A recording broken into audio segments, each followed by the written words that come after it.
U.S. Navy deploys new ship-killer missile to South China Sea.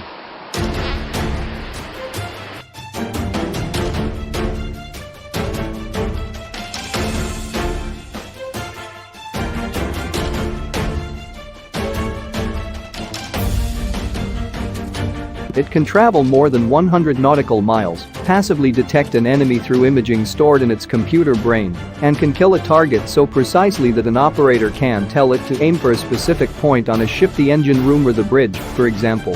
And it's heading to China's stomping grounds. The U.S. Navy littoral combat ship Gabrielle Giffords deployed Tuesday from San Diego, California, packing the service's new naval strike missile, transforming the LCS from an undergunned concept ship gone awry to a legitimate threat to Chinese warships at significant ranges. Giffords is the second LCS to deploy this year. The LCS Montgomery also deployed from San Diego in June after a 19-month lapse in LCS deployments as the Navy reworked the way it mans and trains crews for the ships. Pacific Fleet spokesman Captain John Gay confirmed Giffords' deployment, saying the ship got underway September 3, equipped with the Naval Strike Missile and the newly mission-capable MQ-8C Fire Scout drone. The Fire Scout, an over-the-horizon surveillance and targeting platform, achieved its initial operational capability in June. A Navy official speaking on condition of anonymity said the ship was deploying to the Indo-Pacific theater. The official did not elaborate on the ship's schedule. Giffords' sister ship, the Montgomery, is currently operating in the Gulf of Thailand, according to a Navy website.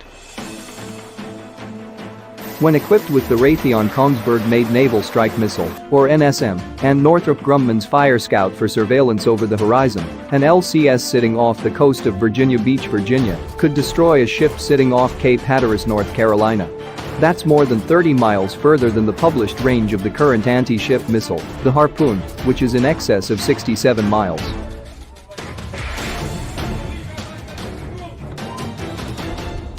The Navy has signaled it will also install NSM on its next Small Surface Combatant, FFGX. The deployment is the latest sign that the U.S. Navy is gradually upping its game in the Pacific, which during the past decade has seen rising tension over expansive Chinese maritime claims decried by the international community but enforced by China's Navy, Coast Guard and maritime militias. The U.S. Navy has made a dedicated push to improve the ranges of its systems, from its missiles and sensors to its air wing, with the development of the MQ-25 Stingray unmanned aerial refueling drone and new conformal fuel tanks for the FA-18 Super Hornets that increase the speed and range of the service's mainstay aircraft. But it's also a sign that despite a steady drumbeat inside the Pentagon to move faster to get new capabilities to the fleet, the Navy's process is still moving painfully slow. The NSM partially answers the bell for a joint urgent operational need issued by former U.S. Pacific Command Head Administration Robert Willard from early in President Barack Obama's first term, who identified the need for longer-range anti-ship missiles in the Pacific. It's great that the Navy is doing these improvements, but it's very incremental, said Brian Clark, a retired submarine officer and analyst with the Center for Strategic and Budgetary Assessments. It has been a decade since the Navy said, "Hey, we need to start an unmanned aircraft program of some kind, and we need to put better anti-ship missiles on our ships." And here we are, 10 years later, and the MQ-25 is still making its way toward fielding, which won't happen for several years, and we're finally deploying a ship with a better anti-ship cruise missile, Clark added. So kudos to the Navy for doing it, but this is emblematic of the problem the Department of Defense has in making the shift toward new ways of fighting. It just can't get out of its own way to field a new capability in under a decade. The Surface Navy has signaled its intention to maintain a steady forward presence of littoral combat ships in the region for the foreseeable future.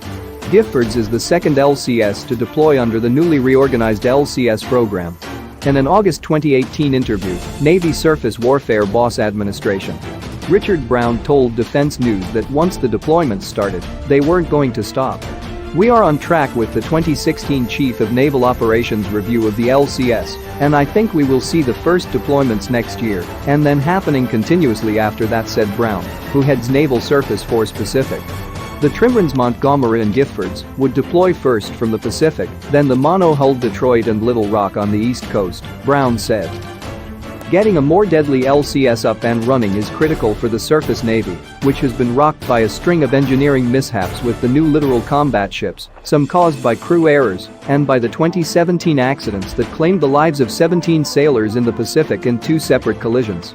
The Navy is on track to take delivery of 35 littoral combat ships total, a major chunk of the surface fleet. The Navy has sought to keep up a consistent presence in the South China Sea, something that will be made easier once more littoral combat ships are regularly deploying. In its 2016 reorganization, the Navy switched from an Arcane 3 crew for 2 hull system to a more traditional blue and gold crewing model, where 2 crews man 1 hull and switch off at various periods in the ship's deployment cycle. That maintains a high operational tempo for the ship without burning out any one crew member, meaning more time forward for the Navy's only small surface combatant. Under the Trump administration, the Navy has stepped up its freedom of navigation patrols of Chinese claims in the South China Sea, a type of patrol where a Navy ship sail within 12 nautical miles of a Chinese claimed features to demonstrate that the U.S. has the right to pass peacefully and freely without any preconditions in waters China claims as its territory. Some have argued that using the Japan-based cruisers and destroyers for such missions is a waste of high-end assets and could instead be accomplished more cheaply and just as effectively with an LCS, freeing up destroyers and cruisers for missions involving their advanced sensors and weaponry. The Navy just took delivery of the 17th LCS, the Indianapolis, in June. The mono-hull LCS is made by Lockheed Martin with Fincantieri in Marinette, Wisconsin, and all of those variants will be stationed in Mayport, Florida, where LCS Squadron 2 is based. The trimmed version is made by Austal USA, and all of those variants will be stationed on the West Coast.